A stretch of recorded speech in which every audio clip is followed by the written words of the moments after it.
What up, what up, what up? Welcome to day 13 of Jesus and Juice. And today I just want to touch on the effects of, well, not just drinking, but, the more severe effects of alcoholism.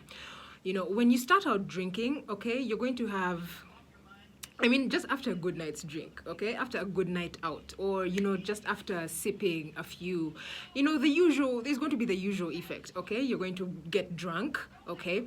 You're going to be hangover, you're going to, pass out a little bit, and, you're going to wake up tired, you're going to wake up really thirsty and weak. Why? Because your body is dehydrated, and also your blood sugar is quite low.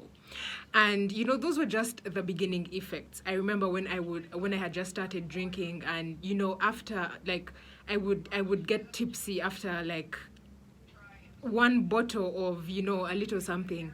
And as time went on, I started to build tolerance, and eventually one bottle wasn't doing it for me.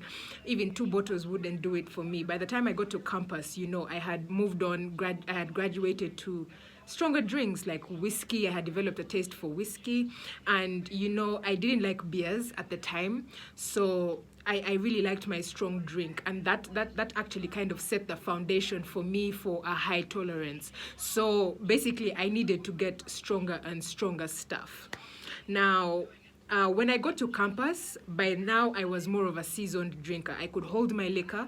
I could drink for longer hours without, retiring for the night. I could hang out with the guys for like a reasonable period of time.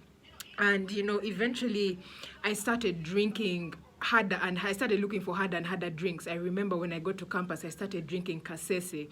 There's some place in UCU that used to do kasese. So we would get kasese, but then now kasese wouldn't do it for us. We would now mix kasese with beer and simanya Coca-Cola, and then adoba what, like this crazy concoction. I remember we made a concoction called the chess sprinkle, okay? And it was, listen, whoever remembers the chess sprinkle, it was what it was, right?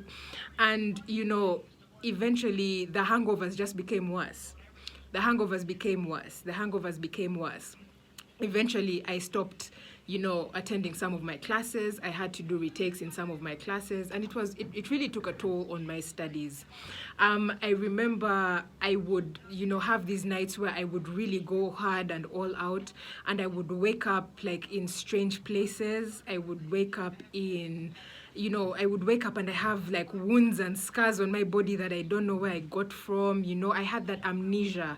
And, those were really the worst nights where you don't remember what happened, you don't remember what got home. So you would wake up and you just have this dread, like, oh my goodness, did I do something wrong? You start checking yourself to see, did a guy do anything? Or, so you start texting your friends and asking what happened. And, I'm not really proud of these experiences, but many people have gone through them, and many people actually still go through them. And, it's really, it's not a good feeling, okay?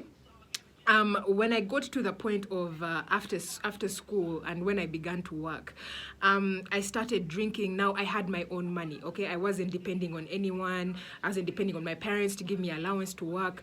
And I remember I started drinking a lot more. Okay, I started drinking a lot more because I was earning quite a lot. At this time, I had no responsibilities.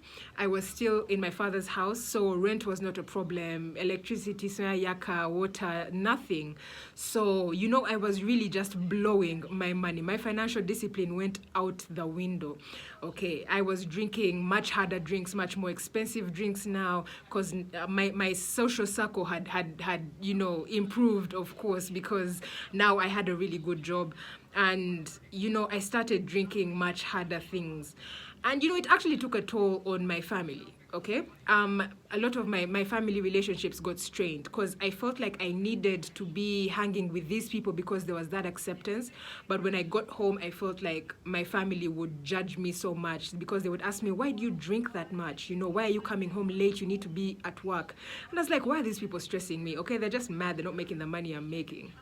And it really got quite hard, because eventually the more I drank, I would drink every day, okay?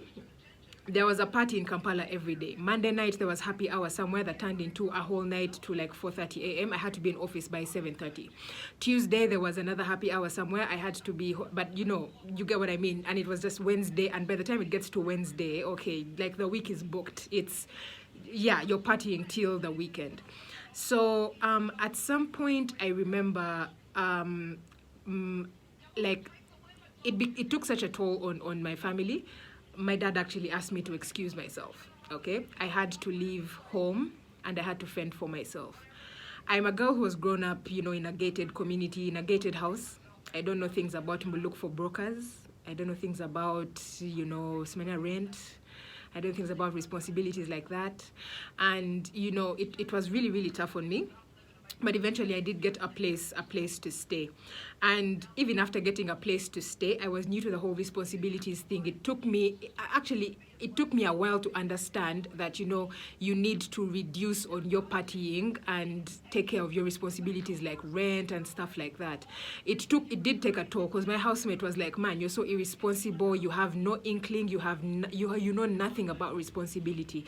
And, it kind of strained my relationship with them because, it was just, I had this attitude like, man, I know what I'm doing, you just don't. You're judging me and stuff like that. Shortly afterwards, I started to the pattern of losing jobs began. Why? Because I would party so hard, and then I would reach home, let's say at 5 in the morning, then I would just get home, freshen up, and head to work. But when I get to work, I'm steaming, okay?